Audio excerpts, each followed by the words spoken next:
Hey friend, in this video we are finishing up this fun loose style dahlia piece with the details to make it feel more realistic, to make it really pop off the page. So if you want to know where to place those darker details, what consistency to mix up, and where to place them on the flowers so it doesn't just become one big blob or a messy just mess of mess, then this video is going to be for you. We've been doing a whole series of wet on wet flowers, starting with thumbnail sketches and composition and color mixing and all of that. So last week we finished up the wet on wet layers of this. Now that this is completely dry, we're gonna add our wet on dry details. So I'll see you inside the video.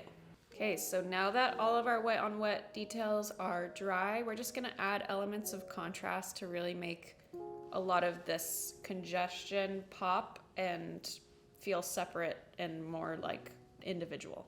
So I'll just go in with a really thick, darker version of the color that I have underneath, and I'm just gonna carve out like that, but more intentional. Little areas of contrast. So I'll go to some leaves. This is a size 6 round brush, and I'll just grab one of the sides and kind of wiggle down this little contrast. And sometimes I'll accentuate the leaf shape with this jagged edge, maybe point in towards the bottom of the leaf. I'll go in and separate some of these stems down here.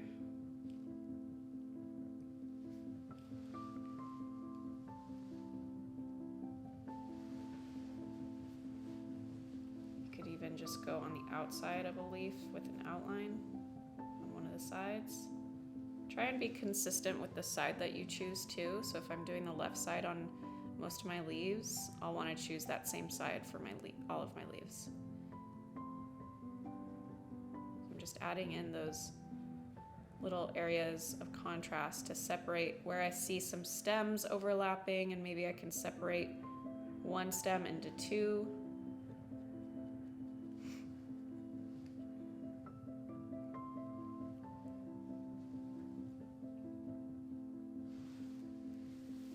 Already it's just making those details really pop and become a little bit more detailed. Maybe we have a shadow here. And we can define the leaf shapes a little bit more with this contrast.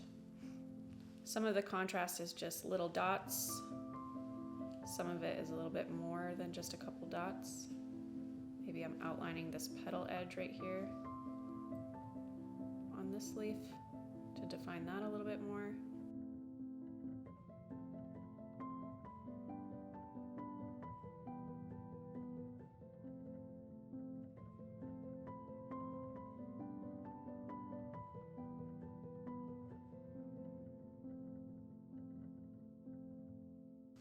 And try not to overthink this stage too much. Just follow the gut instincts, but also the more you add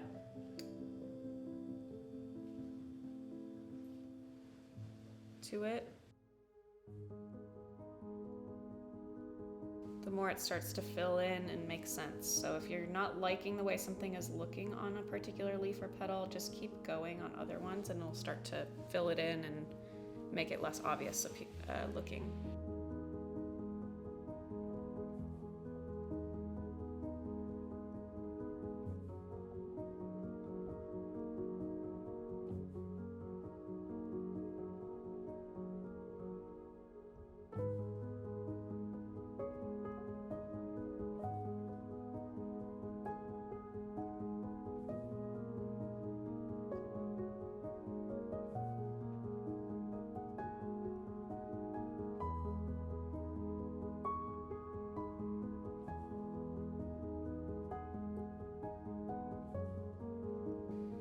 Here too, even with just some individual leaf shapes.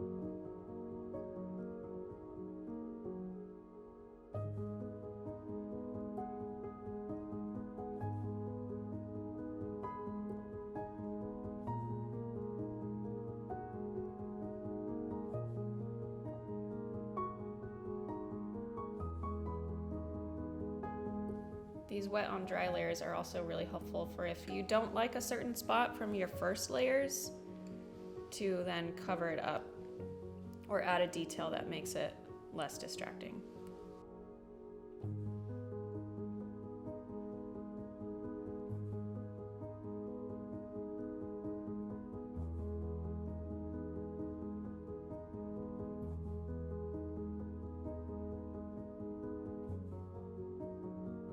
So now we're gonna do the same thing to a couple of these flowers. I'm probably not gonna do it to every single flower because I like that washed out look. That faded look kind of makes it feel like that flower is further away possibly. So I'm just gonna add it to a couple of them, probably starting with this darker one here. When you add contrast to a really light flower, just make sure it's more subtle because you don't want the contrast to be so intense. So I'm gonna start with this one and just kind of bring out these brown tones, but darken them and make sure the consistency is a lot thicker too. So you want the hues to be similar. So we have browns and pinks and oranges in this one, just darker and more opaque. So I don't want to add in too much of this pink because that would be just not as cohesive if I have this bright pink on top of this brownish one. So I'm just trying to be in the same color family, just a little bit darker and thicker with my contrasting colors. So I'm still using my size 6 brush, and I'm basically just gonna start with these little dashes in the center of the flower where the ball is, and curve around that ball shape with these C curves, basically.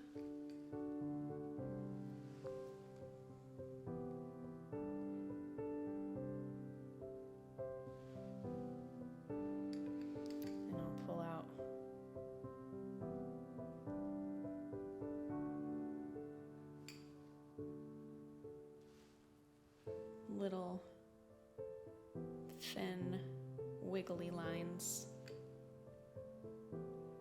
towards the edge of the flower.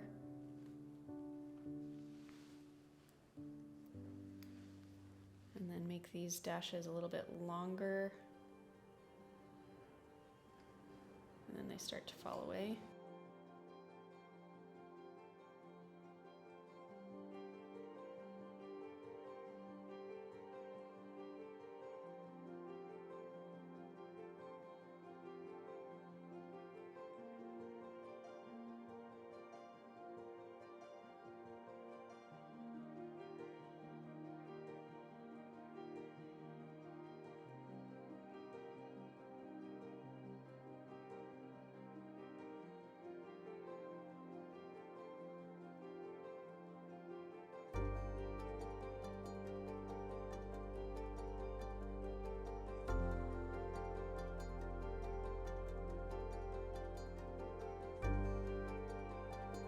Accentuating that ball shape with these strokes.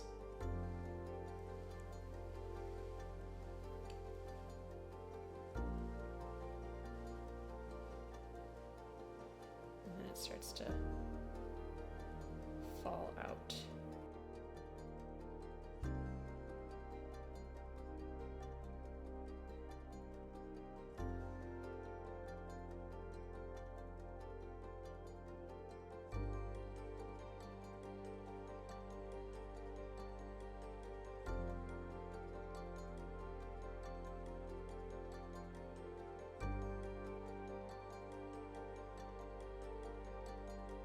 So there's that flower there, and I like how that's looking and accentuating the ball shape of this flower. And so probably add a few subtle details to this one, not as many as we did over here, but I'll just go in with my size 6 round and separate some of these edges.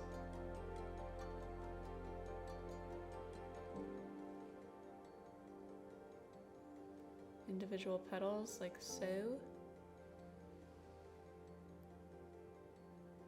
Just like the leaves, just picking a side and adding that shadow.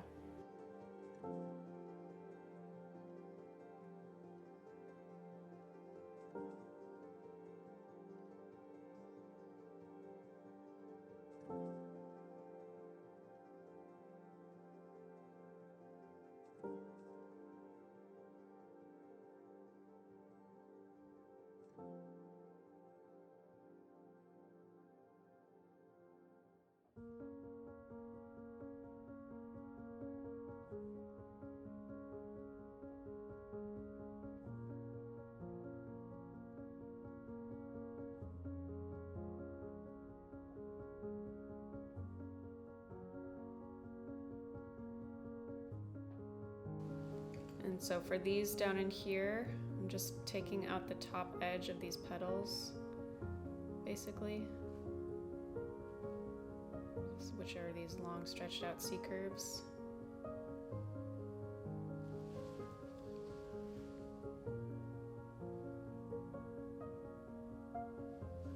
And we'll leave that one. And probably do it to this one and then leave the other ones more subtle. So I'll grab a little bit more brown. There's more brown in this one than the pink. Some more dragon's blood and burnt umber. Maybe a touch of black. And again, we'll find the individual petals. Pull them out with the shadow.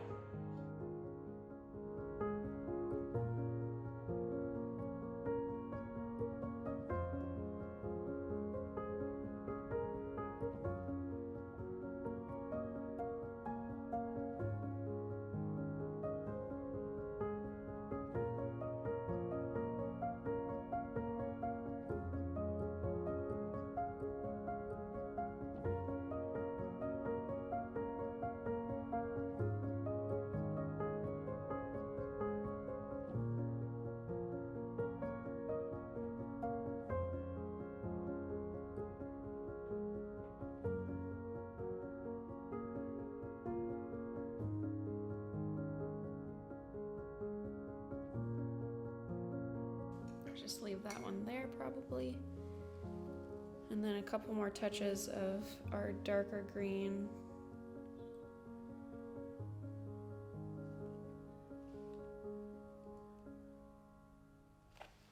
Here and there.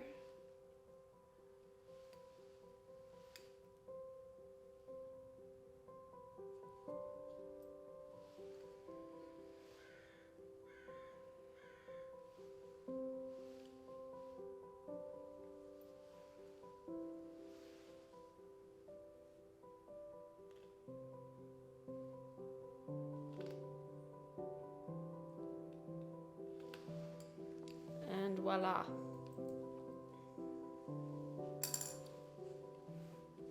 Thanks so much for watching that tutorial. I hope it was helpful for you in seeing where I place all of my contrasting details on leaves and flowers. If you want a deeper dive into painting flowers, I have a free, basically, flower workshop on this channel called The Complete Beginner's Guide to Watercolor Flowers. Also, a really great video to check out is 10 easiest way to paint flowers. Easy? 10 ways to paint flowers. 10 flowers, something like that. You'll figure it out. Great video that goes into depth on flowers. And then also my book, Everyday Watercolor Flowers, is obviously about flowers. So if you want to check that out as well, I'll link to that below. As always, thank you so much for watching these tutorials, for engaging with all of our videos, liking, commenting. All of that means the world and helps our channel out so much. So thank you guys for all of the support, and I'll see you in next week's video.